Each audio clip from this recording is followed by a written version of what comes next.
बजाज डिस्कवर महाराष्ट्र। नमस्कार मंडळी, बजाज डिस्कवर महाराष्ट्र मध्ये तुमचं स्वागत।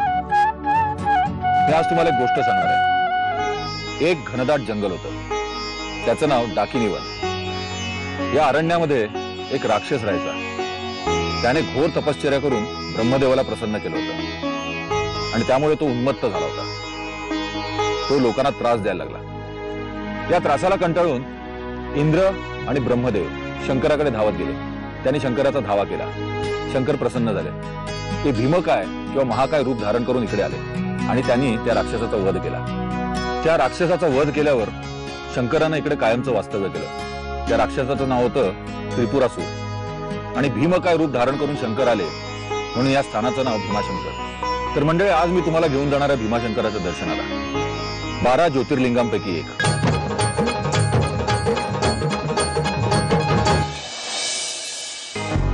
नुकताच पाऊस पडून गेलाय, त्यामुळे वातावरणात ओला गारवा आहे। तर पहाटेची वेळ असल्याने मस्त प्रसन्न वाटतंय। मन असं उत्साही आणि ताजतवान असतानाच देवाचं दर्शन घेणं योग्य, म्हणून मी पहाटेच भीमाशंकरला निघालोय।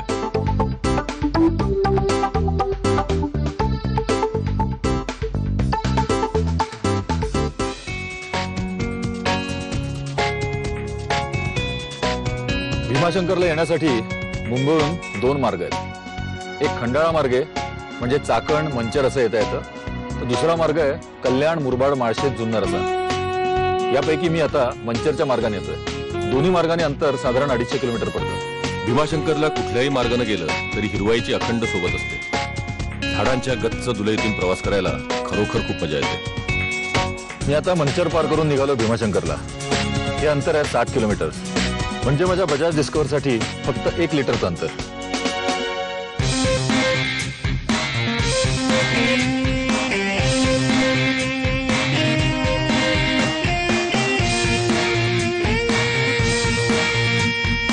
रस्ता मस्त मोकळा आहे।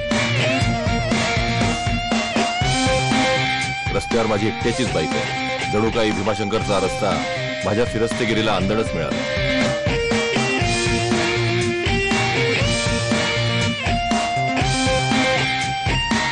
मंचर सोडल्यावर भीमाशंकरला जाताना दिंबे धरण पास केल्यावर मस्त वळणावळणाचा घाट रस्ता आहे आणि हा सगळा प्रवास मी खूप एन्जॉय करतोय, कारण माझ्या गाडीला आहेत डिस्क ब्रेक्स। वळणावळणाच्या रस्त्याने मस्त मजा लुटत माझा प्रवास सुरू आहे। मला अशी एकट्यानेच बाईकवर आडवी उभी फिरस्तेगिरी करायला खूप आवडतं। बाईक सोबत असली की मनात येईल तेव्हा बाईकवर मान ठोकता येते आणि पाहिजे तिथे सवारी करता येते। महत्वाचं म्हणजे पाहिजे तिथे थांबताही येतं।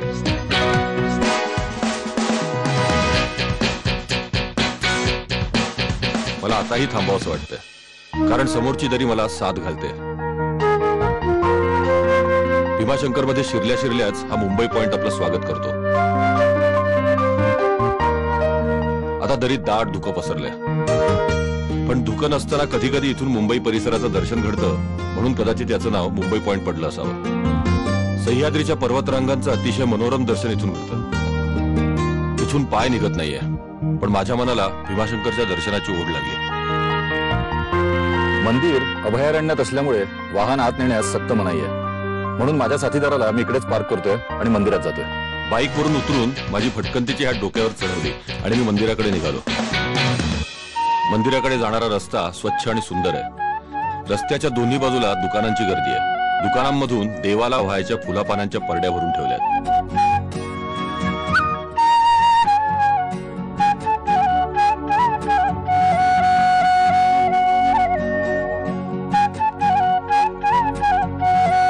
परडीतली ताजी फुलं पाहून मन प्रसन्न झालं। फुलं नुकतीच झाडावरून तोडून आणली असावीत असं वाटत होतं। ती फुलं बघून मलाही फुलांची परडी घेण्याचा मोह आवरला नाही। नमस्कार मावशी, मला सांगा, काटेरी फळ कसली आहेत? धोत्र्याचं फळ आहे, बेलाचं फळ आहे। बर बर बर बर। आणि मला सांगा, फुलं पण काहीतरी वेगळीच दिसतात। ते गौरी कमल आहे। बरं, मला हे सगळं ना पूजेचं साहित्य एकत्र करून द्या। धन्यवाद। कितीला आहे? 51 रुपये। पूजेच्या परडीत भीमाशंकराला आवडणारी वेगवेगळी फुलं फळं होती। या फुलाफळांनी पूजा बांधल्यावर देव भीमाशंकर किती सुरेख दिसत असेल याचे एक कल्पनाचित्र सहजच मनात तरळून गेलं. एरवी मंदिराचे कळस दुरूनच नजरेत भरतात, पण भीमाशंकराचं स्थान जवळ आलं तरी मंदिर दिसत नाही. त्याचं कारण ते खोल भागात बसलंय. त्यामुळे भीमाशंकराचं दर्शन घ्यायचं तर त्याला शरणच जायला लागतं, पायऱ्या उतरून. मनात शरणभाव ठेवूनच मी मंदिराकडे जाणाऱ्या पायऱ्या उतरायला सुरुवात केली. पायऱ्यांच्या या वाटेवर देवाचे अनेक भक्त कायमस्वरूपी वास्तव्य करून आहेत.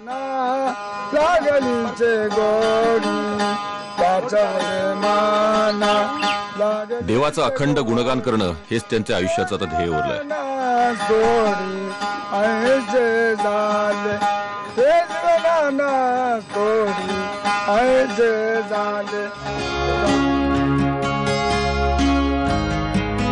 दुरून घंटानाद ऐकू येऊ लागला की समजायचं मंदिर जवळ आलं. या सगळ्या अरण्यावर शंकराचीच तर सत्ता आहे. मंदिर जवळ आल्याचं कळलं आणि पावलं जलद पडायला लागली.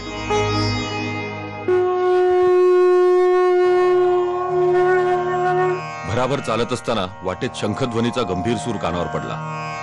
वातावरण एकदम पालटलं. एका वेगळ्याच विश्वात प्रवेश करतोय असं वाटू लागलं.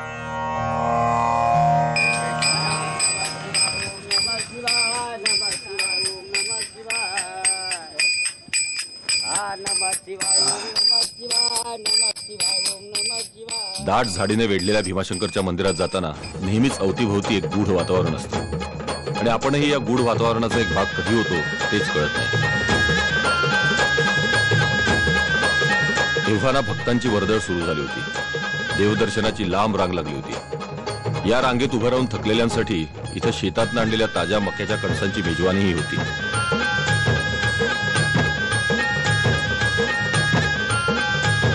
क्षणभर मलाही त्या कणसांचा मोह आवरला नाही, पण क्षणभरच. कारण अजून देवदर्शन व्हायचं होतं. मी निमूटपणे मंदिराकडे निघालो.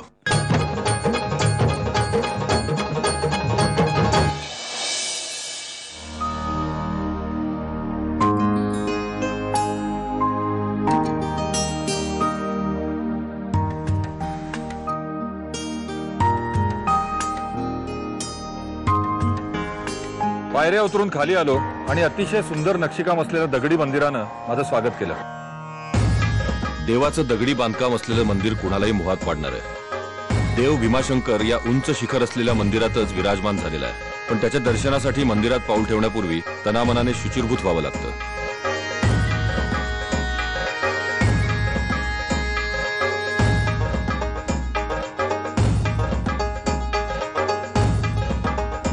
म्हणून मंदिराच्या मार्गातच असलेल्या कुंडामध्ये मी पाय धुवून घेतले आणि मंदिराकडे निघालो.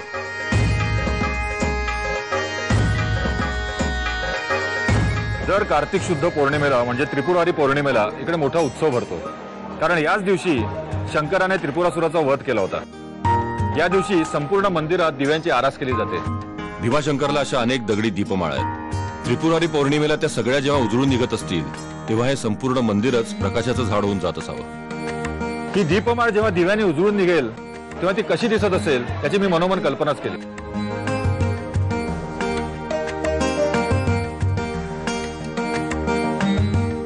मी परंपरेप्रमाणे शंकराच्या आधी शंकराचं वाहन असलेल्या नंदीचं दर्शन घेतलं. ही मूर्ती अतिशय सुरेख आणि दगडी आहे. असं म्हणतात नंदीच्या दर्शनाने अर्ध पुण्याची प्राप्ती होते. भीमाशंकर मंदिरातला मुख्य नंदी आत असला तरी आवारातल्या त्या दोन नंदींचंही भक्त अतिशय भक्तिभावानं दर्शन घेतात. नंदी कुठेही असो तो आपण शंकराचं वाहन असल्याचं अधोरेखित करत असतोच.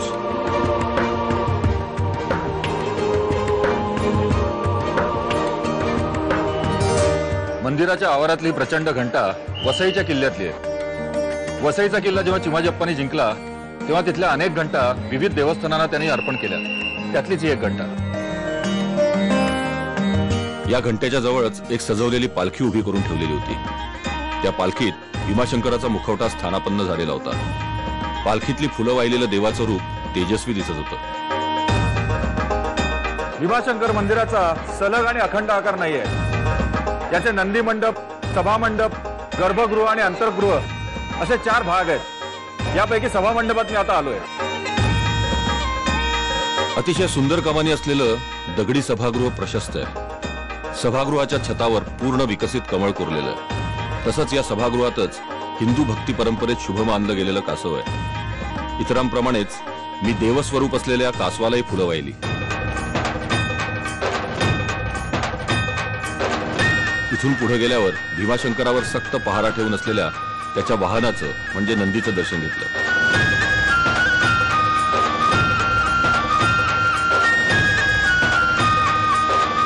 वेगवेगळ्या भागात विभागलेल्या भीमाशंकर मंदिराची आतली सजावट अतिशय रेखीव आहे.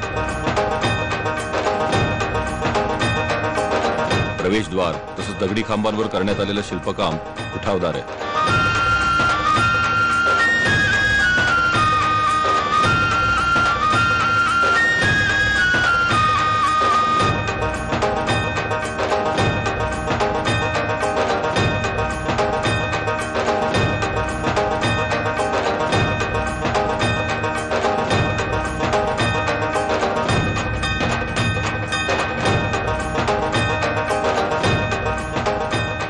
मंदिरातल्या विविध कोनाड्यात ठेवण्यात आलेल्या मूर्तीही राजस आणि सुकुमार आहेत.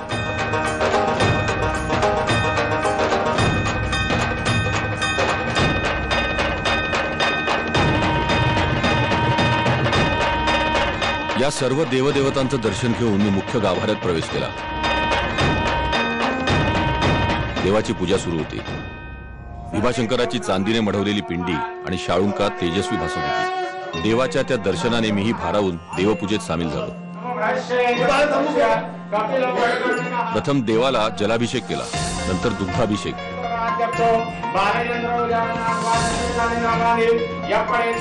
त्यानंतर देवाला पुन्हा जलाभिषेक करून पिंडीवर रक्तवर्णी फुलांचा हार घातला.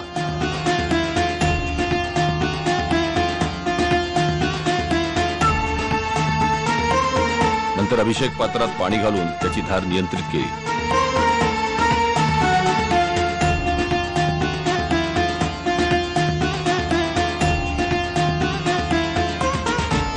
भीमाशंकराच्या सन्निध बसून हे देवकर्म करताना मी वेगळ्याच विश्वात रममाण झालो होतो.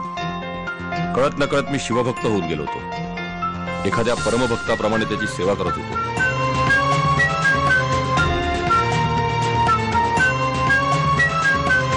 मंत्रघोषात सर्व भक्तगण देवासमोर नतमस्तक होत होते आणि त्याला साकडं घालत होते.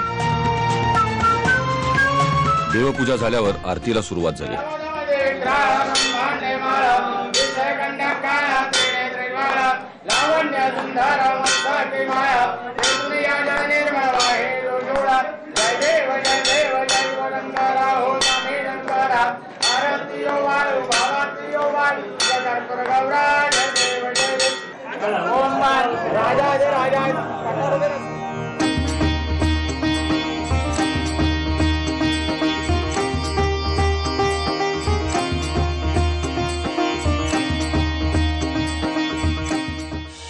मंदिराच्या एकूण बांधकामावर मराठा स्थापत्य शैलीचा प्रभाव आढळतो. भीमाशंकराचं मूळ मंदिर यादवकालीन होतं. या मंदिराची मोठी डागडुजी पेशवाईतील सावकार अंताजी भिडे नाईक व दीक्षित पटवर्धन यांनी केल्याचे उल्लेख सापडतात. तसंच भीमाशंकर मंदिराचं शिखर पेशव्यांचे कारभारी नाना फडणवीस यांनी बांधल्याचं सांगतात. त्यासाठी तेव्हा तब्बल 50,000 खर्च केल्याची माहिती ऐतिहासिक कागदपत्रात मिळते. शिखरावर कोरलेल्या दशावतारातल्या मूर्ती अतिशय मनोहर आणि सुबक आहेत. विशेषतः पेशवाईत नेवासे आणि टोके इथे बांधण्यात आलेल्या मंदिरावरील सजावटीप्रमाणेच या भीमाशंकर मंदिराचीही सजावट आहे. मंदिरावर कोरलेल्या शिल्पांचे पोशाख आणि अलंकार यांचे शिल्पांकन तर अप्रतिम आहे.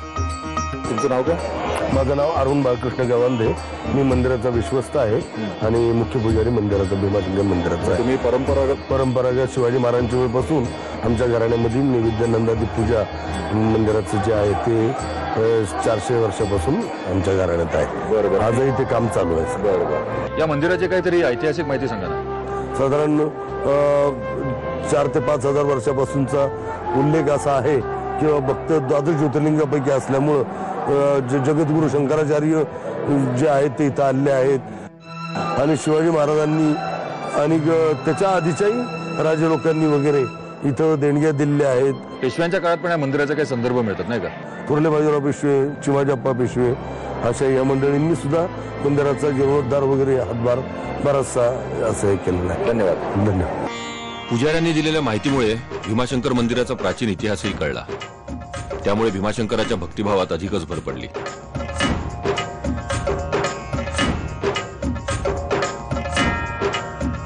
भीमाशंकरच्या धार्मिक आणि पवित्र वातावरणात मन शुद्ध झालं. भीमाशंकर हे महाराष्ट्रातलं पवित्र तीर्थक्षेत्र तर आहेच, पण पर्यटन स्थळ सुद्धा आहे. इथलं घनदाट जंगल अरण्यप्रेमींना आकर्षून घेतं. मला हे जंगल साथ घालायला लागलंय. मी जंगलाच्या दिशेने निघालोय. भीमाशंकरला भरपूर पाऊस होत असल्यामुळे इथलं जंगल सदाहरित आहे. कुठल्याही ऋतूत आला तरी इथल्या रानाचा रंग कायम हिरवाच असतो. या हिरवाईत हरवून जाण्याची मजा काही औरच असते. भीमाशंकरचं जंगल हे पुणे, ठाणे आणि रायगड या 3 जिल्ह्यांच्या सीमेवर आहे. याचं क्षेत्रफळ आहे 125 स्क्वेअर किलोमीटर्स. भर पावसात भीमाशंकरच्या जंगलातल्या पायवाटांनी हिंडण्याचा अनुभव मी आधीही घेतला होता. पण प्रत्येक वेळी भीमाशंकरच्या जंगलाचं वेगवेगळं रूप मनात साठवून मी परतलो होतो. इथे असलेलं घनदाट अरण्य आणि पशुपक्ष्यांची रेलचेल यामुळे महाराष्ट्र शासनाने त्याला अभयारण्य म्हणून घोषित केलंय. अशा घनदाट अरण्यात दगडगोट्यांच्या मातीच्या रस्त्याने हुंदडण्यासारखं दुसरं सुख नाही. घनदाट अरण्यात शेकरूचे दर्शन होणं हा तसा दुर्मिळ योग. याआधी अनेकदा इथे येऊनही शेकरूने मला दर्शन दिलं नव्हतं. पण आज मला हे शेकरू डोळा भरून पाहता आलं. भीमाशंकरच्या जंगलात शेकरूप्रमाणेच हरिण, रानडुक्कर, बिबळ्या, माकड, तरस, सांबर असे वन्य प्राणीही पाहायला मिळतात. तसंच हॉर्नबिल, गरुड, हरियाल, धनेश यासारखे दुर्मिळ पक्षी आढळतात. भरपूर पावसामुळे इथली झाडं थेट आकाशाच्या उंचीशी स्पर्धा करतात. साहजिकच त्यामुळे उंचावर घरटी करणाऱ्या किंवा खेळण्या बागडणाऱ्या पशुपक्ष्यांची इथे कमतरता नाही. गच्च रानातला रस्ता, फक्त पाखरांची किलबिल आणि पाण्याचा खळखळाट या व्यतिरिक्त एकही आवाज नाही. अशा अपूर्व शांततेची अनुभूती मला मिळते. मला असं वाटतं की इकडे हरवून जावं. पण घाबरून जाऊ नका.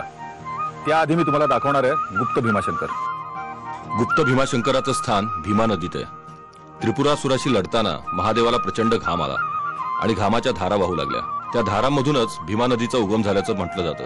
भीमाशंकराच्या डोंगरात उगम पावणारी ही भीमा नदी पुढे दक्षिणाभिमुख होते आणि कृष्णेला जाऊन मिळते. पंढरपुरात हीच भीमा नदी चंद्रभागा म्हणून ओळखली जाते. या नदीतच भीमाशंकराचं गुप्तलिंग आहे. तुम्ही इकडे स्थानिक रहिवासी आहेत का? हो, स्थानिक रहिवासी आहे. गुप्त भीमाशंकरचा रस्ता दाखवता का? हो, दाखवू शकतो. चला ना. गुप्त भीमाशंकराचा रस्ता निबिड अरण्यातून जातो. दिवसा ढवळ्याही तिथून जायला भीती वाटावी असाचा रस्ता आहे. जंगलाची शांतता एकदम अंगावर येते. दुतर्फा असलेल्या डेरेदार झाडांनी हा रस्ता झाकोळून टाकलाय. त्यामुळे रस्त्याचा काळा रंग अधिकच गडद झाला.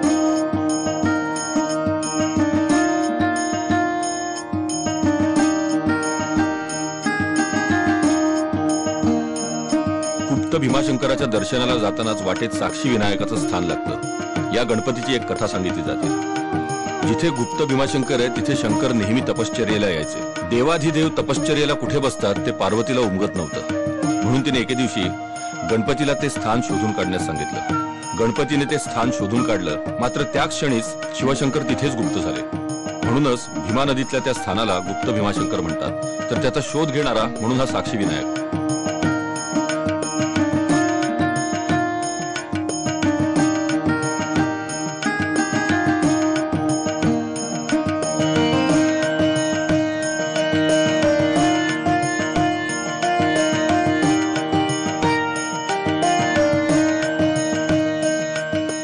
इकडे का खाली? हो, इथे खाली पेटलं. त्याला गुप्त भीमाशंकर म्हणतात. त्याला गुप्त- बरं बरं बरं बरं. भीमा नदीच्या पात्रातल्या फेसाळत्या पाण्यात दडलेल्या गुप्त भीमाशंकराचं दर्शन झालं आणि मन तृप्त झालं. बघणाऱ्याला सुरुवातीला काहीच कळत नाही, कारण पाण्याच्या प्रचंड प्रवाहात पिंडीचं रूप अधोरेखित होत नाही. पण जरा नीट लक्ष दिल्यावर मात्र खडकात पिंडीचा नाजूक आणि कातीव आकार पाहायला मिळतो. पिंडीचा तो छोटा आकार भीमाशंकराची यात्रा पूर्ण झाल्याचं समाधान मिळवून देतो. अन्यथा भीमाशंकरला गेलं आणि गुप्त भीमाशंकराचं दर्शन घेतलं नाही तर ती परिक्रमा अपूर्ण राहिल्याचंच समजलं जातं. माझी परिक्रमा मात्र सफल संपूर्ण झाली. त्यामुळे मी भरून पावलो आणि माझ्या साथीदारासोबत परतीच्या प्रवासाला लागलो.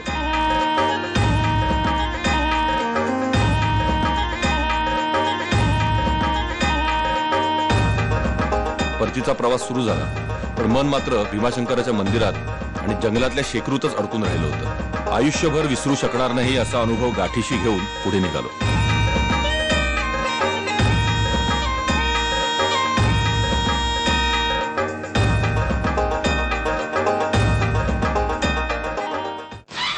बजाज डिस्कवर महाराष्ट्र.